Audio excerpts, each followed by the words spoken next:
ঢাকা থেকে 3 লক্ষ হাতে টানা রিক্সা রওনা দিয়েছে কলকাতা দখল করার জন্য। কলকাতা দখল করতে এসছে। এর মধ্যে আরো একটি খবরে রীতিমতো হতবাক, আত্মহত্যার চেষ্টা করেছেন নরেন্দ্র মোদী। কিন্তু হঠাৎ করে কেন আত্মহত্যার চেষ্টা করেছেন ভারতের এই প্রধানমন্ত্রী, জানাচ্ছেন সহকর্মী শাহাদাত রিফাত। তো সর্বশেষ পাওয়া তথ্য অনুযায়ী ভারতের প্রধানমন্ত্রী নরেন্দ্র মোদী এই মুহূর্তে বাসাতেই খুব গোপনে তার চিকিৎসা নিচ্ছেন। হাসপাতালে ভর্তি করলে বিষয়টা জানাজানি হয়ে যাবে। আওয়ামী লীগকে সাপোর্ট করার কারণেও এরই মাঝখানে নরেন্দ্র মোদীর এমন কর্মকাণ্ড স্পষ্ট প্রকাশ করে তার মানসিক ভারসাম্য আসলে এই মুহূর্তে নাই। ভাই মোদীর টেনশন তো দিন দিন ডক্টর মোহাম্মদ ইউনূস স্যার বাড়াই দিচ্ছে। মোদী কখন কি করে বসে ঠিক নাই। তার আশেপাশের লোকজন একটু বাড়ায় রাখেন মোদীর আশেপাশে। হ্যাঁ, মোদীর আশেপাশে লোকজন বাড়ায় রাখেন, যে কোনো সময় একটা হার্ট অ্যাটাকও করতে পারে অথবা নিজেই পরে যাওয়ার প্ল্যান করতে পারে। তার আশেপাশের লোকজন বেশি করে রাখেন। আপনি বলেন কলকাতা দখল, আমি জানি না এগুলো। আপনাদের প্রাক্তন এগুলো ওকে উনি তারা ওনাদেরকে জিজ্ঞেস করেন। मोदी जी 15 मिनट गेट खोल दो, बांग्लादेशियों का काम तमाम कर देंगे। বিজেপি নেতা এবং তেলেঙ্গার বিধায়ক টি রাজা সিং ভারতের প্রধানমন্ত্রী নরেন্দ্র মোদীর কাছে বাংলাদেশ সীমান্ত 15 মিনিটের জন্য খুলে দেওয়ার দাবি জানিয়েছেন। তার মতে এই সময়ের মধ্যে বাংলাদেশের সংখ্যালঘু হিন্দুদের উপর চলমান তথাকথিত নির্যাতন বন্ধ করতে এবং পরিস্থিতি ক্লিয়ার অর্থাৎ পরিষ্কার করা সম্ভব হবে। দর্শক, গাদা নাকি পানি খায় একটু ঘোলাটে করে, গাদা নাকি সরাসরি পানি খেতে পছন্দ করে না। ভারতের গাদা এসেছে বাংলাদেশে আর বলে গিয়েছে যে আমরা পরস্পরের সাথে সম্পর্ক বৃদ্ধি করতে চাই, আমরা পরস্পরের সাথে সম্পর্ক অবনতি হতে আসি নাই। তুরস্ক, চীন, পাকিস্তান সঙ্গে আরো বেশ কিছু দেশ এগিয়ে আসছে বাংলাদেশের পাশে। টনক নড়েছে ভারতের, আর তাই দ্রুত ভারত বুঝতে পারছে যে বাংলাদেশকে ধমক দিয়ে কাজ হবে। ভারতের নরেন্দ্র মোদীর গুম হারাম হয়ে গিয়েছে বাংলাদেশের মানুষের কলিজা দেখে। দর্শক শ্রোতা, নরেন্দ্র মোদী কিন্তু কঠিন একটি সিদ্ধান্ত নেয়, এইটা দেখে সারা ভারতবাসী অবাক হয়ে গিয়েছে। দর্শক শ্রোতা, ভারত এখন কি করবে নরেন্দ্র মোদীকে হারিয়ে? অন্যদিকে বাংলাদেশ সেনাবাহিনী একটি সিদ্ধান্ত নেয় ভারতকে নিয়ে, কঠিন সিদ্ধান্ত। এখন ভারত বুঝতে পারবে বাংলাদেশ কি জিনিস। এখন ভারত বুঝতে পারবে বাংলাদেশ সেনাবাহিনীর কতটুকু কলিজা আছে। এখন ভারত বুঝতে পারবে বাংলাদেশ সেনাবাহিনীর কতটুকু কলিজা বড়। আপনারা সম্পূর্ণ ভিডিও দেখবেন ভারতের সর্বশেষ অবস্থা, অন্যদিকে বাংলাদেশ কিভাবে এই সাহসটি করেছে। আপনারা কিন্তু এই ভিডিও সম্পূর্ণ দেখলে স্পষ্টভাবে বুঝতে পারবেন। আমরা কথা বাড়িয়ে ভিডিওটা লং করছি না, আমরা সরাসরি ভিডিওর মূল আলোচনায় চলে যাচ্ছি। এইখানে দেখতে পারবেন ভিডিওর প্রথমে যেই অংশ বিশেষগুলো দেখিয়েছি সেইগুলোর বিস্তারিতভাবে এখন আপনারা দেখতে পারবেন। এবং আপনাদের কাছে আমার একটা রিকোয়েস্ট রইল, ভিডিওতে একটা লাইক দিবেন এবং ভিডিও শেষে আপনাদের মন্তব্য করবেন। এই যে দেখুন, ময়ূক রঞ্জন থেকে দৌড় দেয়, লাভ দেয়, উন্মতের মতো মনে হয় যেন পাগলা কুকুরে কামড়াইছে, জলতঙ্ক রোগ হয়েছে, নতুবা মনে করেন গাঁজা হিরোইন মেয়াতুর জন্য খাইছে, খাইয়ে দৌড় দেয় এবং দৌড় দিয়ে বলে কি চিটাগাং নেবে, চিটাগাং নাকি ওর বাপ দাদার সম্পদ নিতে হইবে। আরে ভাই, আমরা এতদিন শুনছি এই শেখ হাসিনা বলছে যে ভারতের সাথে স্বামী স্ত্রীর সম্পর্ক। স্বামী স্ত্রী মানে কি? তাইলে ওনার বউ, এই বউর জন্য কি আপনি যৌতুক নেবেন? যৌতুক নিলে আপনি পাগল ছাগল তো জানেন যে শেখ হাসিনার সাথে তো আনুষ্ঠানিক বিয়ে হয় না, শেখ হাসিনা তো পালিয়ে গিয়েছে। পালিয়ে গেলে তারা আবার যৌতুক দেয় কেমন? সেই যৌতুক কি সম্ভব? বা কোনো গিফট বা উপহার যৌতুক কোনো কিছুই সম্ভব না। যদি পালাইয়ে না যাইতো, মোদির সাথে যদি বাংলাদেশে আনুষ্ঠানিক বিয়ে টিয়ে হইতো, তারা বাংলাদেশের মানুষজন চিন্তা করতো যে কিছু একটা দেওয়া যায় কিনা।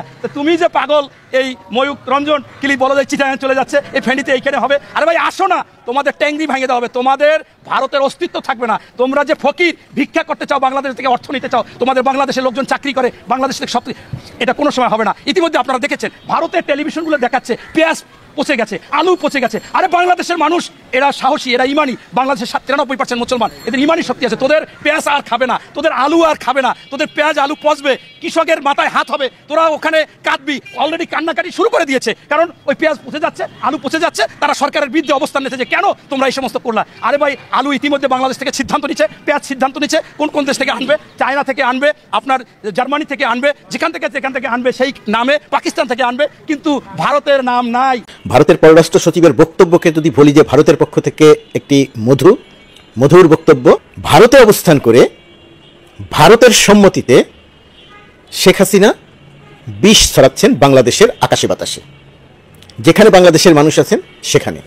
এখন প্রশ্ন হচ্ছে, ভারতের পক্ষ থেকে মধুর বাণী যে সম্পর্ক উন্নয়ন করতে চায়, পূর্বের মতোই উন্নয়ন করতে চায়, তারা উদ্বিগ্ন যে জায়গাটিতে সংখ্যালঘুদের নিরাপত্তা, সংখ্যালঘুদের বাড়িঘরে হামলার জায়গাটিতে, সেটা বাংলাদেশের পক্ষ থেকে আশ্বস্ত করা হয়েছে এবং বাস্তবে সংখ্যালঘুরা এখন আর আক্রান্ত হচ্ছেন না, বাস্তবে সংখ্যালঘুদের বাড়িঘরে এখন আর আগুন দেওয়া হচ্ছে না। ভারতের গণমাধ্যমের বক্তব্য আর শেখ হাসিনার বক্তব্য, ভারতের গণমাধ্যম একই রকমভাবে বিষ মিশ্রিত তীর নিক্ষেপ করছে বাংলাদেশের দিকে। এখন শেখ হাসিনার বিষ মিশ্রিত তীর, ভারতের গণমাধ্যমের বিষ মিশ্রিত তীর, অসত্য, মিথ্যা, প্রোপাগান্ডা, সেরকম একটা জায়গাতে ভারতের পররাষ্ট্র সচিব যে কথা বলছেন সেই কথা অনুযায়ী বাংলাদেশের সঙ্গে যদি তার সম্পর্কের উন্নয়নটি হয় বা উন্নয়নটি হওয়া দরকার, সেটা আসলে এই দুই জায়গা থেকে বিষ ছড়ানোর পরিপ্রেক্ষিতে সেটা সম্ভব কি না। ভারত বাংলাদেশ সম্পর্কের ক্ষেত্রে এটা এখন সবচেয়ে গুরুত্বপূর্ণ বিষয়। কারণ বাংলা ভাষাভাষী যত মানুষ আছেন পৃথিবীর সারা পৃথিবীতে ছড়িয়ে আছেন, পশ্চিমবঙ্গের মানুষ, বাংলাদেশের মানুষ, বাংলা ভাষাভাষী যত রাজনীতিবিদ আছেন, পশ্চিমবঙ্গের রাজনীতিবিদ, বাংলাদেশের রাজনীতিবিদ, এর মধ্যে যদি মানে মানুষের অন্তরকে একেবারে জ্বালাও পোড়াও করে দেয় একটি বক্তব্য বা একটি কথা, এরকম একজন মানুষের তালিকা করা হয়, তাহলে সেই তালিকায় কোনো প্রতিদ্বন্দ্বিতা ছাড়া শেখ হাসিনার নাম থাকবে 1 নম্বরে। বাংলাদেশে গণ আন্দোলনের মুখে পালিয়ে ভারতে আশ্রয় নেয়া শেখ হাসিনা হচ্ছেন ওই জায়গাতে 1 নম্বর অবস্থানে। সেরকম একজন মানুষকে ভারত রাজনৈতিকভাবে আশ্রয় দিয়েছেন। কেন আশ্রয় দিয়েছেন? তিনি ভারতের বন্ধু, ভারতের স্বার্থ দেখেছেন 16 বছর ক্ষমতায় থেকে। ভারতের কূটনীতিকরা বলেছেন যে এরকম একজন বন্ধুকে যদি আশ্রয় দেওয়া না যায় তাহলে পরবর্তীতে ভারতকে আর কেউ বিশ্বাস করবে না বা ভারতের পক্ষ হয়ে কেউ আর কাজ করবে না। ভারতের এই দাবিটি বা ভারতের এই জায়গাটি আমি খুব সমালোচনার চোখে দেখি না। বাংলাদেশের মানুষ ফ্যাসিস্ট শেখ হাসিনার বিরুদ্ধে আন্দোলন করেছে। শেখ হাসিনা 1000 মানুষ হত্যা করে তার দল বল নিয়ে, লোকজন নিয়ে পালিয়ে গেছে, পালিয়ে ভারতে আশ্রয় নিয়েছে। বাংলাদেশের সঙ্গে ভারতের বন্দি বিনিময় চুক্তি আছে। বাংলাদেশ তার বিচার প্রক্রিয়া সম্পন্ন করে, শেখ হাসিনার বিচার প্রক্রিয়া সম্পন্ন করে তার কাছে, ভারতের কাছে ফেরত চাইবে, এটা সরকারের পক্ষ থেকে বারবার বলা হচ্ছে। কিন্তু প্রশ্নটি যেটা যে জায়গাটাতে হচ্ছে যে শেখ হাসিনা বাংলাদেশের জনমানুষকে হত্যা করে, বাংলাদেশের অর্থনীতি লুটপাট করে, তার পুরো দল বল নিয়ে, তার মন্ত্রী পরিষদ, তার এমপি, পুরো দল বল নিয়ে সে পালিয়ে গেছে। কেউ লন্ডনে চলে গেছে তার দলবল, কেউ অধিকাংশ ভারতে চলে গেছে তার দলবল। এখন সেখানে এরকম একজন মানুষ পালিয়ে থেকে বাংলাদেশের বিরুদ্ধে তৎপরতা চালাচ্ছে এবং ভারত সেটাতে সম্মতি দিচ্ছে। বিশেষ করে গতকালকে তিনি লন্ডন আওয়ামী লীগের সঙ্গে কথা বলেছেন টেলিফোনে, তিনি জাপান আওয়ামী লীগের সঙ্গে কথা বলেছেন টেলিফোনে, এবং সেই লন্ডন আওয়ামী লীগের কথা যেটা শোনা যায় তার প্রতিটা কথায় বিষ, মানে ওই কথার কানের পাশ দিয়ে গেলে কান পুড়ে যাবে এরকম বিষ। একদিকে পররাষ্ট্র সচিবের, ভারতের পররাষ্ট্র সচিবের উদার বক্তব্য, বাংলাদেশের সম্পর্কে, বাংলাদেশের সঙ্গে সম্পর্ক উন্নয়নের চেষ্টা, নিঃসন্দেহে চেষ্টা ওই সম্পর্ক উন্নয়ন করতে চান। তাহলে সম্পর্ক উন্নয়ন করতে না চাইলে তাহলে তিনি তার দল নিয়ে বাংলাদেশে আসবেন কেন? এটা তো বাতিলও করে দিতে পারতেন। অর্থাৎ বাংলাদেশ ভারত উভয় দেশের স্বার্থে সম্পর্কটা উন্নয়ন করা দরকার। কিন্তু সেই সম্পর্ক উন্নয়নের জায়গাতে হাসিনার 20 বর্ষণ যদি অব্যাহত থাকে, ভারতীয় গণমাধ্যমের মিথ্যা প্রোপাগান্ডামূলক 20 বর্ষণ যদি অব্যাহত থাকে, তাহলে কি এই সম্পর্কটা স্বাভাবিক জায়গায় নেওয়া যাবে, নেওয়া সম্ভব? এই প্রশ্নের উত্তর ভারতকেই খুঁজে বের করতে হবে। একথা স্বীকার করতে হবে যে বাংলাদেশে সংখ্যালঘু নির্যাতনের যে কাল্পনিক গল্প ভারতীয় গণমাধ্যম প্রচার করছে এবং এর দ্বারা ভারতের সাধারণ জনগণ এবং ভারতের রাজনীতিবিদদের একটা বড় অংশ প্রভাবিত হচ্ছে। বিজেপির মতো বড় রাজনৈতিক দলও প্রভাবিত হচ্ছে, বিজেপি নেতারা প্রভাবিত হচ্ছে। এখন তারা এটা জেনে হোক না জেনে হোক, না বুঝে হোক, জেনে হোক না জেনে হোক, বুঝে হোক না বুঝে হোক, বা উদ্দেশ্যমূলকভাবে হোক, যে কোনো কারণেই হোক তারা সেটা করছেন। কিন্তু বাংলাদেশে বাস্তবে তেমন কোনো ঘটনা ঘটছে না। সংখ্যালঘুরা ভয়ে থাকতে পারে, কিন্তু তাদের উপরে আক্রমণ হচ্ছে, হামলা হচ্ছে, ভাঙচুর হচ্ছে, এই কথা মোটেই সত্যি নয়। হয়েছে, সেটা আমি গতকালকে ভিডিওতেও বলেছি, সেটা এখন বন্ধ আছে।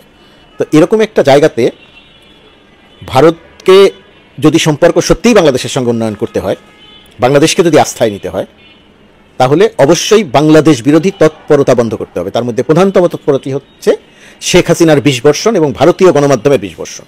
খুবই চাঞ্চল্যকর একটি তথ্য আমাদের মাজলুম সাংবাদিক জনাব ইলিয়াস হুসাইন তার ফেসবুক পেজে শেয়ার করেছেন, এবং একই নিউজ জুলকারনাইন শাহের ভাইও তার পেজে আপলোড করেছেন। বাংলাদেশের ইতিহাসে আসিফ নজরুল প্রথম বাকিতে ঘুষ লেনদেন পদ্ধতি চালু করতে যাচ্ছেন। বাকিতে 200 কোটি টাকার ঘুষ লেনদেনের চুক্তিতে দুর্নীতিবাজ এক কর্মকর্তাকে দুদকের চেয়ারম্যান বানাচ্ছেন। আসিফ নজরুল গতকাল মোমেন স্বরাষ্ট্র মন্ত্রণালয় থেকে পদত্যাগ করেছেন ধারণা করা হচ্ছে। আমি দুঃখিত, বাকিতে 200 কোটি টাকার ঘুষ লেনদেনের চুক্তিতে দুর্নীতিবাজ এক কর্মকর্তাকে দুদকের চেয়ারম্যান বানাচ্ছেন আসিফ নজরুল। প্রথম প্রশ্ন হলো যে আসিফ নজরুল যে 200 কোটি টাকার বিনিময়ে তাকে দুদকের চেয়ারম্যান করছেন, এর সত্যতা কতটুকু? কথা হলো 2 জন সাংবাদিক একই বিষয়ে পোস্ট করেছেন। তো এখানে আমি বিশ্বাস করতে চাই যে টাকা পয়সার লেনদেন হয়নি। আসিফ নজরুল একজন ভালো মানুষ, আসিফ নজরুল সারা জীবন দুর্নীতির বিরুদ্ধে কথা বলেছেন, অনিয়মের বিরুদ্ধে কথা বলেছেন, সুতরাং এই কাজ তিনি করতে পারেন না, এটা আমরা বিশ্বাস করতে চাই। কিন্তু প্রশ্ন হলো যে উনি ধরে নিলাম যে 200 কোটি টাকার ঘুষ লেনদেন করেন নাই, কিন্তু এমন একজন দুর্নীতিবাজ যিনি রাষ্ট্রের পরতে পরতে যখনই যে পদে বসেছেন সেখানেই তিনি লুটপাট করেছেন, সেখানেই তিনি দুর্নীতি করেছেন। প্রশ্ন হলো যে এই লোকটা 5ই আগস্টে আমাদের বিপ্লবের পর থেকে আজ পর্যন্ত এখনো কেন সচিব পদে ছিলেন? তাকে কেন মানে সরকার গঠনের পর থেকেই তাকে ছাঁটাই করা হয়নি এবং তার বিরুদ্ধে দুদকে মামলা করা হয়নি? কেন তাকে গ্রেফতার করা হয় নাই? তাকে ছাঁটাই তো করা হয়নি, বরং উল্টা এখন তাকে পদোন্নতি দিয়ে দুদকের চেয়ারম্যান করা হচ্ছে, অথচ দুদকের নাম হচ্ছে দুর্নীতি দমন কমিশন। তো যে দুর্নীতি দমন কমিশনের চেয়ারম্যান নিজেই দুর্নীতিবাজ, তিনি আবার দুর্নীতি দমন কিভাবে করবেন? তিনি তো দুর্নীতি লালন করবেন। আমি আপনাদের নিশ্চয়ই মনে আছে যে আমি কখনো দুদককে দুদক বলি না, আমি দুলাক বলি, দুর্নীতি লালন কমিশন। তো যে দুর্নীতি লালন কমিশন এতদিন ছিল, এটাকে আমরা দুর্নীতি দমন কমিশনে রূপান্তরিত করতে চাই। কিন্তু প্রশ্ন হলো যে দুলাক আমরা দুদকে পরিণত করতে চাই, সেই দুলাক যদি দুলাকই থাকে, তাহলে এই এত মানুষের জীবনের বিনিময়ে আমরা স্বৈরাচারকে হটালাম কেন? আমরা অনিয়ম, দুর্নীতি, বৈষম্যের বিরুদ্ধে 1.5 যুগ ধরে কথা বলে আসছি। তো সেই একই অনিয়ম এবং দুর্নীতি যদি এখনো চলতে থাকে, তাহলে এত মানুষের জীবনের বিনিময়ে স্বৈরাচার হাসিনাকে হটানোর কি দরকার ছিল? আমাকে বলেন। আমি বিশ্বাস করতে চাই যে কোনো টাকা পয়সার লেনদেন হয়নি, কিন্তু কথা হলো বাংলাদেশে কি সৎ মানুষের অভাব? বিচারক মোতাহের হোসেন, আপনারা সকলেই তাকে চিনেন। তিনি সঠিক রায় দেওয়ার কারণে, সঠিকভাবে বিচার করার কারণে তিনি দেশে থাকতে পারেননি। এই ভদ্রলোকের একটা স্বপ্ন ছিল দেশের জন্য কাজ করা সততার সাথে, কিন্তু সেটি স্বৈরাচার হাসিনা করতে দেয়নি। তো এখন স্বৈরাচার হাসিনাকে সরানো হয়েছে, স্বৈরাচার হাসিনা তার জীবন শেষ করে দিয়েছে। তো এই মুহূর্তে এমন একজন সৎ বিচারক যিনি সারা জীবন সততার স্বাক্ষর রেখেছেন, এই ব্যক্তিকে তো বসানো যায়। তিনি, তাকে কি আসিফ নজরুল চিনেন না? আর এই দুর্নীতিবাজকে কি আসিফ নজরুল চিনেন না? অবশ্যই চিনেন। আসিফ নজরুল টকশোতে যত কথা বলেছেন, যত তথ্য উপাত্তের মাধ্যমে কথাবার্তা বলেছেন, এইরকম লোকের সংখ্যা বাংলাদেশে হাতে গোনা কয়েকজন। বরং আসিফ নজরুলের সবচেয়ে ভালো জানার কথা যে এই লোকটা দুর্নীতিবাজ, অথচ গত 4 মাস এই লোকটাকে এখনো সচিব পদে রেখে দেওয়া হয়েছিল। সাম্প্রতিক সময়ে তাকে মানে পদত্যাগ করতে বলা হয়েছে, তিনি পদত্যাগ করেছেন। ধারণা করা হচ্ছে যে তাকে দুদকের চেয়ারম্যান করার জন্যই তাকে সরানো হয়েছে, তাকে কিন্তু ছাঁটাই করা হয় নাই। তো আমি জানি না আসলে রাষ্ট্র কিভাবে চলছে এবং আমাদের জন্য আবার আরেক স্বৈরাচার অপেক্ষা করছে কিনা। আমরা এক স্বৈরাচারকে হটিয়েছি, আমাদের জন্য আবার আরেক স্বৈরাচার অপেক্ষা করছে কিনা আমার খুব সন্দেহ হচ্ছে। কারণ আমরা বারবার বলছি যে প্রশাসন ঠিক করেন, আপনারা সংস্কারের কাজে হাত দিয়েছেন। সংস্কার মানে শুধু এই না যে আপনি সংবিধান সংশোধন করবেন, সংস্কারের অর্থ শুধু এইটা না যে আপনি সংবিধান সংশোধন করবেন, সংবিধান পরিবর্তন করবেন, পরিবর্ধন করবেন, সংযোজন করবেন, বিয়োজন করবেন। এইটা শুধু সংস্কার না। সংস্কারের মূল কাজ হচ্ছে স্বৈরাচার হাসিনার নিয়োগ দেওয়া প্রশাসনে যত কর্মকর্তা আছে, কর্মচারী আছে, সবাইকে ছাঁটাই করতে হবে। এইটা হলো নাম্বার 1 সংস্কার। সেটা পুলিশে হোক, সেটা র্যাবে হোক, সেটা বিজিবিতে হোক, সেটা আর্মিতে হোক, সেটা ব্যুরোক্রেসিতে হোক, বা অন্যান্য যত প্রশাসনিক ডিপার্টমেন্ট আছে, সব জায়গায় শেখ হাসিনার আমলে নিয়োগ পাওয়া যত সরকারি আমলা আছে তাদের সবাইকে ছাঁটাই করাই হচ্ছে প্রথম সংস্কার। কিন্তু এই সংস্কারটাই আজকে 4 মাস গত হয়ে গেল, এখন পর্যন্ত এই অন্তর্বর্তীকালীন সরকার করতে পারলো না। এটাই হচ্ছে আমাদের জন্য সবচেয়ে দুঃখের সংবাদ। আর এটা করতে পারে নাই বলেই এই যে লবিস্টের মাধ্যমে হোক, হ্যাঁ, তেল মারার মাধ্যমে হোক, উৎকোচের মাধ্যমে হোক, ঘুষের মাধ্যমে হোক, আত্মীয়তার পরিচয়ে হোক, বন্ধুত্বের পরিচয়ে হোক, এই দুর্নীতিবাজরাই ঘুরে ফিরে বড় বড় পদে যাচ্ছে। অথচ দুর্নীতির বিরুদ্ধেই ছিল আমাদের সংগ্রাম, অনিয়মের বিরুদ্ধেই ছিল আমাদের সংগ্রাম। অথচ গত 4 মাস পার হলেও এখনো বাংলাদেশের পরতে পরতে, বাংলাদেশের রন্ধ্রে রন্ধ্রে সব জায়গায় প্রশাসনের বড় বড় কর্মকর্তা পদে সেই দুর্নীতিবাজরাই বসে আছে এবং তারাই রাষ্ট্র চালাচ্ছে। তারা রাষ্ট্র চালাবে না বলেই আমাদের এই সংগ্রাম ছিল, কিন্তু এখনো সেই দুর্নীতিবাজরাই, সেই চোর বাটপার, সেই লুটেরা, শেখ হাসিনা দালাল, তেলবাজ, চামচা, পাঁচাটা গোলামগুলো প্রশাসনের বড় বড় পদে এখনো বসে আছে। তারা রাষ্ট্র চালাচ্ছে আর তারাই বড় বড় পদে পদোন্নতি পাচ্ছে। কিন্তু মাঝখানে যারা নির্যাতিত, যারা নিপীড়িত, যারা রাষ্ট্রের সুযোগ সুবিধা থেকে বঞ্চিত, সততার কারণে যারা পদোন্নতি পায়নি, শেষ জীবনে পেনশনটা পর্যন্ত পায়নি, সেই মানুষগুলোকে আজকে আজকে আমরা আমাদের দেশটাকে স্বাধীন করেছি, সেই মানুষগুলোকে আজকেও বঞ্চিত করা হচ্ছে। তার মধ্যে অন্যতম হচ্ছে ইউরোপীয় ইউনিয়নের ভিসা সেন্টার দিল্লি থেকে সরানো। তার কারণ হিসেবে ডক্টর ইউনূস বলছেন যে ভারত ভিসা সীমিত করেছে, সীমিত না আসলে একেবারে নীল করে ফেলেছে। ফলে বাংলাদেশের শিক্ষার্থী সহ বহু যাদের যে সমস্ত দেশের মানে ভিসার জন্য সেন্টার ছিল দিল্লিতে, তারা দিল্লিতে যেতে পারছেন না এবং দিল্লিতে যে তারা ভিসা আবেদন জমা দেবে সেই প্রক্রিয়াটি করতে পারছে না। ফলে শিক্ষার্থীরা ভীষণভাবে ভুগছে এই সমস্যায় এবং সাধারণ পর্যটকরাও ভুগছে। বাংলাদেশে ইউরোপের কয়েকটি দেশের ভিসা সেন্টার আছে, বাংলাদেশে বাকি অধিকাংশ নাই। এই কারণে ডক্টর মোহাম্মদ ইউনূস বলছেন যে এটি হয় ঢাকায় সরাইতে অথবা অন্য কোনো দেশে, সেসব দেশে যেতে কোনো সমস্যা নেই, সেসব দেশে যে শিক্ষার্থীরা বা অন্য ভিজিটররা যে তারা ভিসা নেবে। খুব একটা কঠিন বাস্তবতা তিনি তুলে ধরলেন। এর থেকেই বোঝা যায় যে বাংলাদেশের সাথে ভারতের সম্পর্ক এখন কোন পর্যায়ে, সেটা কিন্তু মানে এই অনুরোধের মধ্য থেকে বোঝা গেল। অথচ ভারতের পররাষ্ট্র সচিব আসছেন, তিনি সংকট যাই থাকুক না কেন সম্পর্ক উন্নয়নে আশাবাদ ব্যক্ত করলেন। আর পাশাপাশি তিনি ওই যথারীতি সংখ্যালঘুদের ব্যাপারে উদ্বেগ প্রকাশ করছেন। তাদের নির্ধারিত এজেন্ডা নিয়ে তারা এসছে। আর ওই দাদা কথা সম্পর্ক উন্নয়নের প্রথম শর্ত হচ্ছে যে দুই দেশে প্রচারণা, ক্ষোভ বিক্ষোভ এগুলি নিয়ন্ত্রণ করতে হবে এবং ভিসা মানুষজনের যাতায়াত এক দেশের সাথে আরেক দেশের যাতায়াতটা সুগম করতে হবে। যে দেশের সাথে যাতায়াত সুগম না, সেই দেশের সাথে সম্পর্ক কখনো ভালো হয় না। তো সেই কাজটা বা সেই অ্যানাউন্সমেন্টটা কিন্তু ভারতীয় পররাষ্ট্র সচিব দেননি। আপনাদের দেশে কি চলছে সেটা নিয়ে অবগত আপনারা? আমাদের দেশে কি চলছে জিজ্ঞাসা করছি। হ্যাঁ, এই যে আপনাদের সংবাদ মাধ্যমরা দেখাচ্ছে যে নিপীড়ন হচ্ছে সংখ্যালঘুদের উপরে, সেই বিষয়ে অবগত? সেম কাইন্ডস অফ আপনাদের এখানেও বিভিন্ন সংবাদ মাধ্যম বিভিন্ন ভুল নিউজ দিচ্ছে, এগুলো নিয়ে কি করছেন? সব নিয়ে সংবাদ মাধ্যম কি ভুল? আমরা চাই আপনাদের, মানে আপনি বলছেন সংখ্যালঘুদের উপরে নিপীড়ন হচ্ছে? আমি আওয়ামী লীগের কর্মীদের উপরে? আমি সেটা আপনাকে বলি না, আমি বলছি আপনারা জাস্টিফিকেশন করে নিউজ পাবলিশ করেন। কাজ আমাদের কাজ নিউজ খবর করা। কোন দেশে যদি সংখ্যালঘুদের উপর নিপীড়িত হয়, আপনি আমার পারমিশন নিয়েছেন আমার সাথে? কিসের পারমিশন? কেন পারমিশন? না, আমার কাজ এটা। আপনার কাজ ঠিক আছে, আপনি বলবেন কি বলবেন না সেটা আপনার ব্যাপার, কিন্তু আপনি তো সেটা না, আমার কাজ তো সেটা না। এখন আপনি আমাকে বলুন যে কলকাতা দখল কবে হচ্ছে, আপনি বলুন কলকাতা দখল। আমি জানি না এগুলো, আপনাদের প্রাক্তন সেনা এগুলো উনি ওনাদেরকে জিজ্ঞেস করেন। আপনাদের দেশে তো, আমাদের দেশে নয় তো। নিশ্চয়ই সেই অ্যাক্সেস থাকলে আমরা নিশ্চয়ই করতাম, সেই অ্যাক্সেস তো আমরা নেই আমাদের কাছে। আমাদের অ্যাক্সেস আছে আপনাদের সঙ্গে এখন কথা বলে।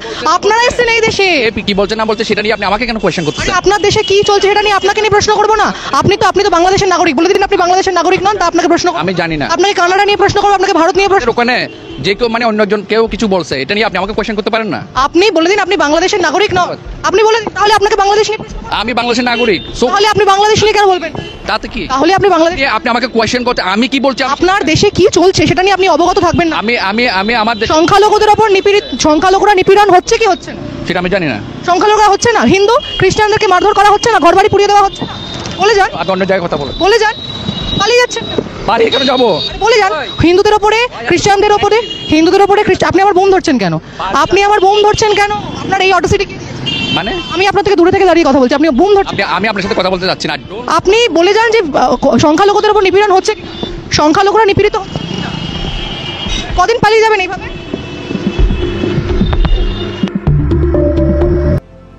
ঢাকা থেকে 3 লক্ষ হাতে টানা রিক্সা রওনা দিয়েছে কলকাতা দখল করার জন্য। এরা পাকিস্তানের পক্ষ নিয়েছিল 71 সালে, যখন ভারতীয় সেনারা বিএসএফ মার দিতে আরম্ভ করলো। 93,000 রাজাকার অ্যারেস্ট হয়েছিল। ভারত, হিন্দুস্তান উদার শান্তিপ্রিয়, তারা ছেড়ে দিয়েছিল। এবারেও এরা ধরা পড়বে। এবারে যাতে ছাড়া না হয়, যে ভাষায় উত্তর দিলে এরা সন্তুষ্ট হয় সেই ভাষায় উত্তর দেওয়ার জন্য আমরা প্রস্তুত থাকব। আর আমার কাছে খবর আছে ঢাকা থেকে 3 লক্ষ হাতে টানা রিক্সা রওনা দিয়েছে কলকাতা দখল করার জন্য। আরে ওদের আছেটা কি ভাই? আছে কি?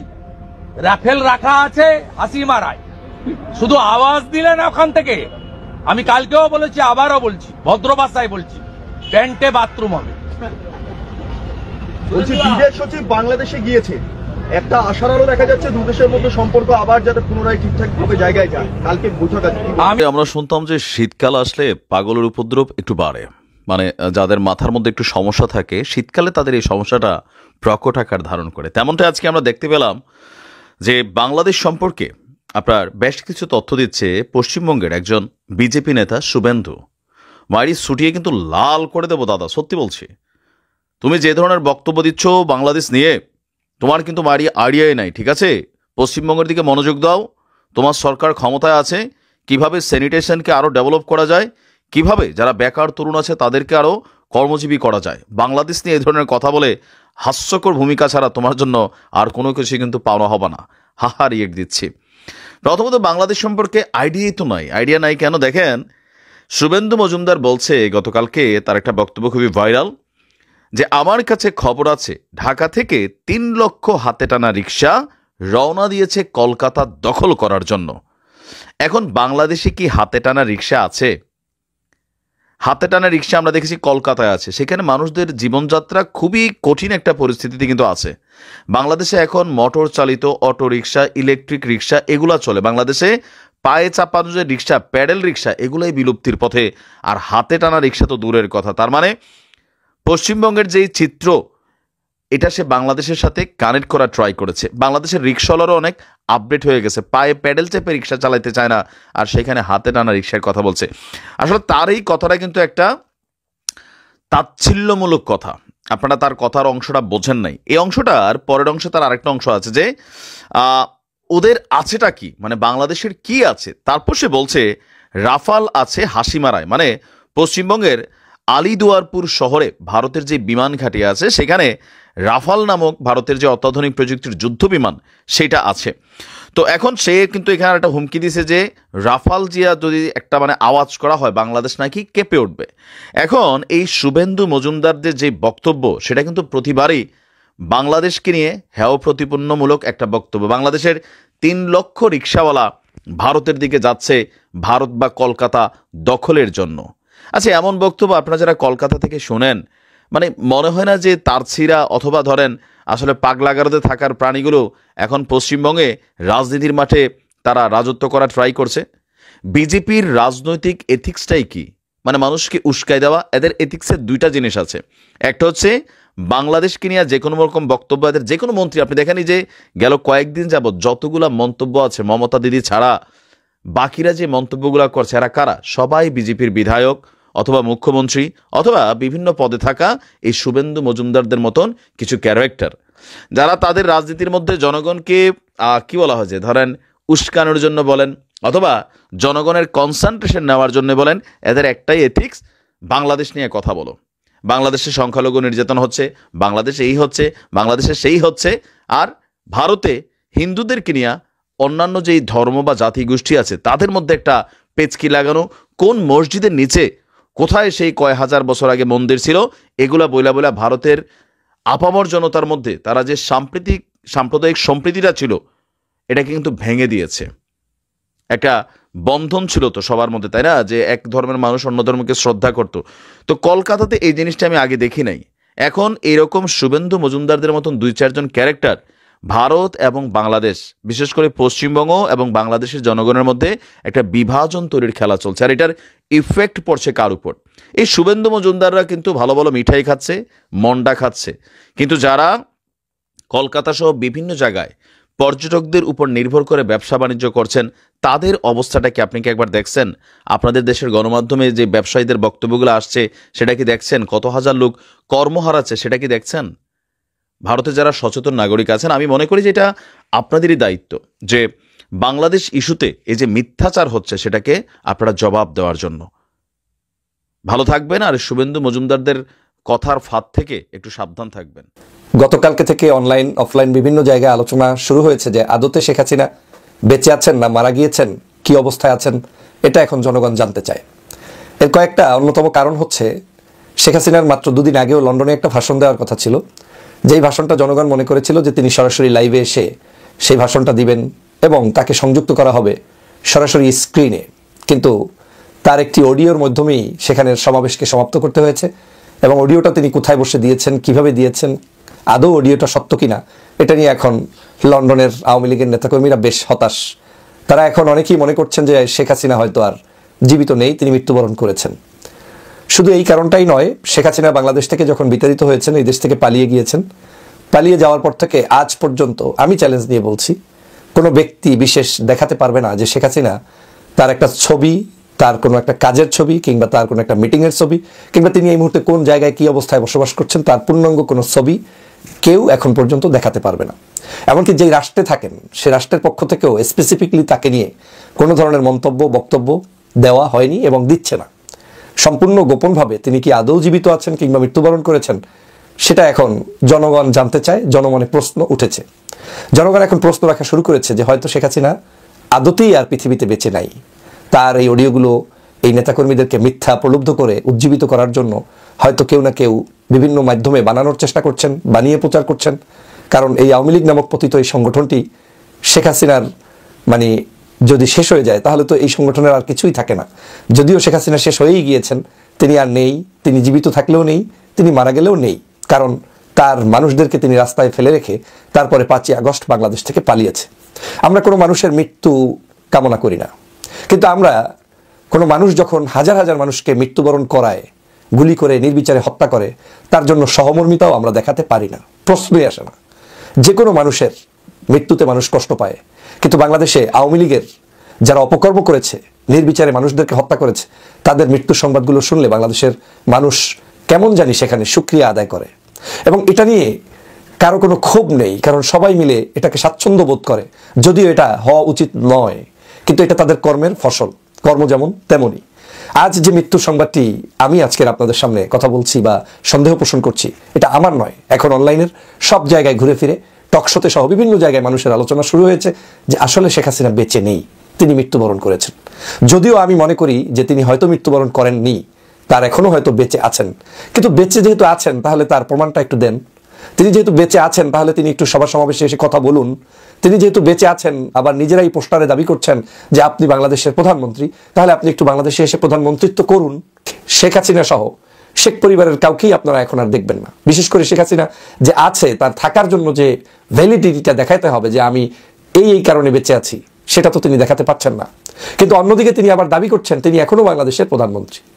তার মানে দাঁড়ালো যে এই আওয়ামী লীগ হচ্ছে এমন একটি অথর্ব সংগঠন, যেই সংগঠনটি তারা তাদের নেত্রীর মৃত্যুর পরেও বলবে যে বাংলাদেশের তিনি এখনো প্রধানমন্ত্রী। আজকের চ্যালেঞ্জ ছুড়ে দিয়ে বললাম, বিগত প্রায় 4 মাস হয়ে গিয়েছে। 4 মাসের শেখ হাসিনার একটা ছবি, একটা বক্তব্য যেটা ভিডিও আকারে তিনি দিয়েছেন কিংবা তার কোনো ধরনের অ্যাক্টিভিটিস কোত্থেকে পরিচালনা করছেন দেখাতে পারবেন না। আমার তো মনে হয় আওয়ামী লীগের ভিতরে ভিতরে তার এই মানে পতন হওয়ার পরে তিনি কোন অবস্থায় আছেন, কি হয়েছে, এটা নিয়ে হয়তো বড় ধরনের তাদের মধ্যে সন্দেহ তৈরি হয়েছে। এবং সেই সন্দেহের কারণেই কিছু ওই যে আওয়ামী লীগের দুষ্ট চক্রের লন্ডন প্রবাসী যারা আছেন, তারা এআই দিয়ে হোক যেভাবেই হোক তার কণ্ঠকে মেক করে তারপরে তারা এই আওয়ামী লীগের সাথে নতুন করে প্রতারণায় লিপ্ত হয়েছেন। তারা তার ভিডিও মানে অডিও আকারে প্রকাশ করে তারপরে দেখাতে চাচ্ছেন যে আমার নেত্রী এখনো আছে। এবং আমার আরও কিছু সন্দেহ আছে, তাকে দেখার জন্য ইন্ডিয়াতে ঘুরঘুর করছে কিছু দালালরা, যারা বাংলাদেশের কেউ কেউ তাদেরকে ভিন্ন নামে চেনেন, ভিন্ন আদর্শে চেনেন। তারা সেখানে গিয়ে শেষ কীর্তনটা করতে চাচ্ছে বা শেখ হাসিনার কাছে অন্তত পক্ষে তার মৃত্যু হলেও সেটা যাতে অন্তত দেখে স্বস্তি পায়, তার কাছে গিয়ে অন্তত নিজে নিজে অনুভব করে যে নেত্রীর কাছে অন্তত একটু শেষ সময় কাটাতে পারলাম। এরকম কিছু মানুষ হয়তো এখন ইন্ডিয়াতে বসে ঘুরঘুর করছে। বাস্তবিক অর্থে শেখ হাসিনা নেই, জীবিত থেকেও নেই, মৃত্যুবরণ করলেও নেই। আর তার মৃত্যু কিংবা জীবিত নিয়ে বাংলাদেশের জনগণের কোনো আকাঙ্ক্ষাও নেই। যে বর্ডার খুলে দেওয়ার দরকার কি? বাংলাদেশের ভিসা নিয়ে আপনি আর শুভেন্দু একটু যদি ক্ষমতা থাকে চট্টগ্রাম ঘুরে চলে আসুন, তাহলেই তো হবে। আমি টি রাজাকে অনুরোধ করব, আপনি আর শুভেন্দু অধিকারী ফুল ফ্যামিলি প্যাকেজে, আপনি আপনার ছেলে যে কাউন্সিলর, শুভেন্দুর বাবা, শুভেন্দুর 2 ভাই, একজন আবার সাংসদ, আপনারা ফুল ফ্যামিলি প্যাকেজে একটু চট্টগ্রামটা ঘুরে আসুন। তারপরে বোঝা যাবে কত জল মানে কত ধানে কত চাল। এই সব গরুর গাড়ির হেডলাইট এদের করার ক্ষমতা কিচ্ছু নেই, শুধু মুখে বড় বড় বাত।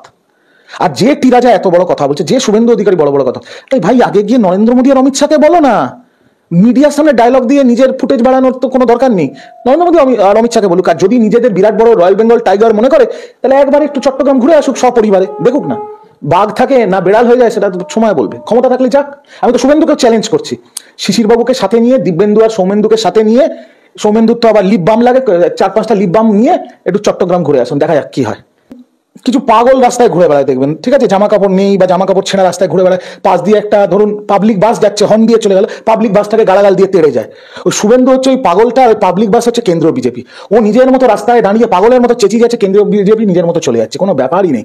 তো আমার তো সেটাই কথা যে এখানে এত উপদ্রব না করে, এত লাফালাফি না করে ও গিয়ে নরেন্দ্র মোদী সাহেবের যে অফিস পার্লামেন্টের সাউথ ব্লকে, সেই সাউথ ব্লকের স্বরাষ্ট্রমন্ত্রী অমিত শাহর অফিস, তার বাইরে গিয়ে আমরণ অনশন করতে পারে তো, করতেই পারে তো। এই প্রশ্নটা করুন না যে আপনি নরেন্দ্র মোদী আর অমিত শাহ তো আপনার দলেরই নেতা, আপনি তো অমিত শাহর পা ধরেই গেছেন বিজেপিতে। অমিত শাহ নরেন্দ্র মোদী দুজনেরই অফিস পার্লামেন্টের সাউথ ব্লকে, এখন পার্লামেন্ট চলছে, তাদের দুজনকে ওখানেই পাওয়া যাবে। তো তার বাইরে শুভেন্দু অধিকারী, শঙ্কর ঘোষ, শঙ্কুদেব পান্ডা, আরো যে কটা আছে আর কি ওর বানর সেনা, তাদের নিয়ে ওখানে গিয়ে আমরণ অনশন করতে পারে তো। বাংলাদেশ নিয়ে বলুন, হিন্দুদের মারা হচ্ছে বলুন, বলছেন না কেন? এখানে লাফিয়ে কি হবে আমি তো বুঝতে পারছি না। তাহলে মানে এখন কি নরেন্দ্র মোদী ও শুভেন্দু অধিকারীর কথা শুনছেন না? মানে বিজেপি আমি তো নরেন্দ্র মোদী শুনছেন কিনা আমি কেন মন্তব্য করবো, বাট আমি যেটুকু শুনেছি বা দিল্লির সাংবাদিকদের এতদিন দলের মুখপাত্র থাকার জন্য পরিচয় হয়ে যায় না, আমি তো যেহেতু জাতীয় মুখপাত্র দলের সেজন্য পরিচয় হয়ে যায়, তো দিল্লির সাংবাদিকদের থেকে আমি একটা সূত্র মারফত খবর পেয়েছি যে শুভেন্দু অধিকারী নাকি বাংলাদেশকে কেন্দ্র করে দেশের স্বরাষ্ট্রমন্ত্রী অমিত শাহর কাছে দেখা করার জন্য 7 বার সময় চেয়েছে। অমিত শাহ দেয়নি সময় ওকে, কারণ অমিত শাহ বুঝে গেছে এটা কেন্দ্রের ব্যাপার, বিদেশ মন্ত্রকের ব্যাপার। আজকে ভারতবর্ষের বিদেশ সচিব গেছে, একটা কেন্দ্র সিদ্ধান্ত নেবে, সেখানে বেফালতু ওকে ডেকে কি দরকার? ওর ওর সাইড দুটো ছবি তুলে এখন তো কোনো দরকার নেই, ওকে ছেড়ে ফেলে দিয়েছে। আমি তো সূত্র মারফত তাই শুনেছি। ভারতের সাথে যখন কূটনৈতিক টানাপোড়েন চলছে তখন স্বরাষ্ট্র মন্ত্রণালয়ের পক্ষ থেকে অবৈধ বিদেশিদেরকে নিয়ে একটি বিজ্ঞপ্তি দেওয়া হয়েছে। সেটাকে আমরা খুব রাইটলি ভারতের সাথে সাম্প্রতিক টানাপোড়েনের সাথে যুক্ত করেও দেখতে পারি, কারণ আমাদের দেশে অসংখ্য ভারতীয় অবৈধভাবে অবস্থান করে এবং অবৈধভাবে কাজ করে, এবং সেটার সূত্রে বিরাট একটা অঙ্কের বৈদেশিক মুদ্রা বাংলাদেশ থেকে নানা ফর্মে নিয়ে যায়। এটা দীর্ঘদিন থেকে আলোচনা আছে। আগে আমি একটু বিজ্ঞপ্তিটা পড়ি, তারপর এটা নিয়ে কিছু কথা বলা দরকার। স্বরাষ্ট্র মন্ত্রণালয় বলছে অবৈধভাবে বাংলাদেশে অবস্থানকারী বিদেশি নাগরিকদের বিরুদ্ধে স্বরাষ্ট্র মন্ত্রণালয় 1 সতর্কীকরণ বিজ্ঞপ্তি জারি করেছে। ওখানে বলা হয়েছে বিভিন্ন সূত্রে অভিযোগ পাওয়া যাচ্ছে যে অনেক ভিনদেশী নাগরিক অবৈধভাবে বাংলাদেশে অবস্থান করছেন এবং অবৈধভাবে বিভিন্ন প্রতিষ্ঠানে কর্মরত রয়েছেন।